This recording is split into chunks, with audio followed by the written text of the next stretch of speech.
Starting off this video with a very hot take. Yusuke Murata is the best artist to ever live. You know what, it's not really even a hot take, it's literal facts at this point. If by any chance you don't know who Yusuke Murata is, he's the artist of One Punch Man. And arguably the best artist to ever live, man. His works are so damn amazing. And one thing I want to make clear, like when I'm starting off this video, is that this is gonna take time to learn. His art style, it's really complicated and it's really hard to learn. I've been drawing for over 8 years and yet I think I can't really perfectly imitate his art style. I can just get somewhat close to his level. So yeah, just starting off this video by saying that don't beat yourself up for it. This is hard. Even I am saying this is hard. Like I've been drawing for 8 years and I still think it's hard.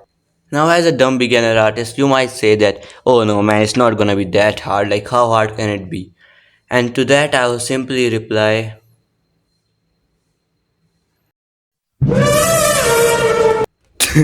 yeah. Needless to say, his work is pretty complicated. Yeah, that's why I made it clear in the beginning that it's going to be hard. This is nowhere even close to what he actually makes.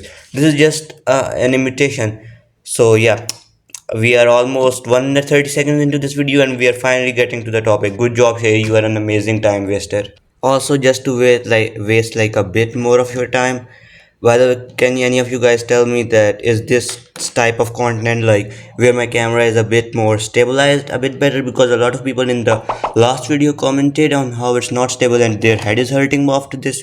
I'm just asking if this style is more helping you guys to learn. I'm on it. I'm in for it, man. If you guys want it, so be it, man. I'm just asking. Please go comment. And there we go. We have wasted a full 2 minutes. Good job, Shay. You're an amazing time waster. Now, just like last time, I've told you this. By the way, this was the last video. Like JJK art style, Gege Gutami smiling. Yeah, be happy, Gege. You killed off Novara, so when I catch you, it's gonna be on spot. By the way, as I was saying, just like last time, it's gonna be 3 points on how we can draw in that art style. And number one, in my opinion, should also always be your resources. What do you exactly need to draw in his art style? And the answer to that question is a bit complicated to say the least.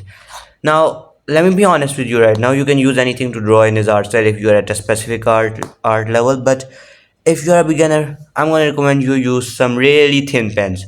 Like how thin? Like this thin, 0.05 millimeter. But I wanna be honest with you right now. If you're making it on like a bigger scale and not smaller scale, that's where you need this 0.05 pen. If you're making it on a bigger piece, like say this much big, then I think this pen should be enough. Like this normal pen that works normally, this should be good enough, I think. Or I don't know, maybe it's not, but I think personally it's gonna be good enough if you're making it on a big scale. And with that, we go to our second point. Now, how do I put this into words? I think the best way to do this is like how to make sketches like in his art style. Uh, this is like one of those art styles where sketches don't really matter that much because it's mostly ink artwork that's gonna matter in the long run. But here's a quick sketch in Gege Akutami's art style just to tell you all how he makes them. Yeah, like this. This is what I mean. By the way, I didn't record the sketch process, so yeah, just trust me, this is how you're gonna wanna have to make your sketches because his art style relies mostly on pen, not on pencil, but still make it detailed enough for you to know where stuff goes. Now, I don't need to draw every single separate hairline, but I do need to have an overall shape. That's something he I think he makes because if you go onto his live streams, his sketches are relatively simple and not that detailed. But if you're a beginner, I would recommend you make just a bit more complicated sketches because you know he's an art god and you are like a beginner. You got skill issues. And this brings me to my final point. Oh, sorry, the camera isn't focused. Yeah. So this brings me to my final point: inking your artworks. All right. Sorry to all the beginners in the back. This is gonna be complicated. Now, right now, while listening to this, you might be like, just how complicated can it be? How complicated can it be? And to that, I will reply, but don't worry, beginners. We are gonna be break this into three even simpler steps. Like this last step, the three steps I told you earlier. I know TikTok has messed up with your attention span, but I hope you remember that. So yeah, as I said, there were three steps, but in the last step of inking, we are gonna break it down into even three even simpler steps. Number one, line stability. How much do you want it, and how much do you need it? While inking the outlines of your artwork, you need relatively stable lines like this. Not too stable, a bit shaky, but relatively stable lines. Okay, just make it relatively stable. Also, just as a side note, the areas that are like really complex, leave them out. Don't draw them right now. They are gonna come in later when you have like a bit more of the silhouette covered. Now comes the second part, shading. Let me make this very clear. Shading in Yusuke Murata art style is like basically learning rocket science. It's hard and it's hard as hell. What do you need for this? A micron pen. Like, no questions on this one, you need this.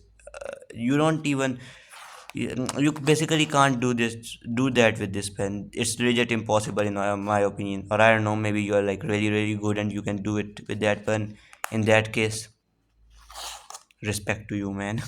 So here our second point is that in more complex areas, make your lines relatively thinner. No matter which resource you're using, just make them relatively thinner. Sorry, it's just that I'm so much stuttering today. I don't know what's the problem, but it's my room is hot, alright. My room's really hot. Somewhat like this. See how it's like a relatively messy and still like thin. Which brings us to our final point, where to use the darks and where to apply the lights. Now, one thing I've learned is that in his start style, like look over here, it's really dark over here, right? But then look over here, it's really light and really detailed. While down there it's not detailed at all and really dark. So yeah, you can have really dark and really textured and light at the same in the same artwork. So just keep that in mind. That's gonna help you. What do you want, my guy? Like over here, I don't know the name of this girl, maybe like Tatsumi, I don't know. Her hair is gonna be full black as compared to her full body, which is like fully black. So just cover that in like with me. I don't know, maybe you're not making this artwork with me. In that case, you suck. Once you have finished in you applying your darks, then you have to go in with the pen again to add these extra finer details. Because you know it's Yusuke Murata style. What else are you expecting, bro? It's his art style, a literal art god. And with that, I think your artwork should be complete by at the end of this. Now, my beginner friendly artist, listen to me, alright. This journey is going to be hard. If you want to learn his art style, go ahead go ahead, man. It's your life, you can do whatever you want. But I'm telling you this right now, his art style is hard to learn. But still, that should not let your morale down. Go ahead. If I can do it, someone like me who's literally 13, of course you can do it. Go ahead, my guy, and remember that no matter how complicated it might look, you can always break it down into simpler subjects. And I don't know, maybe that was said by Santizu because I don't really know how to finish off this video. Okay, here's Gegi Akutami, by the way, just so you all know. Alright, bye. Leave the video already, man.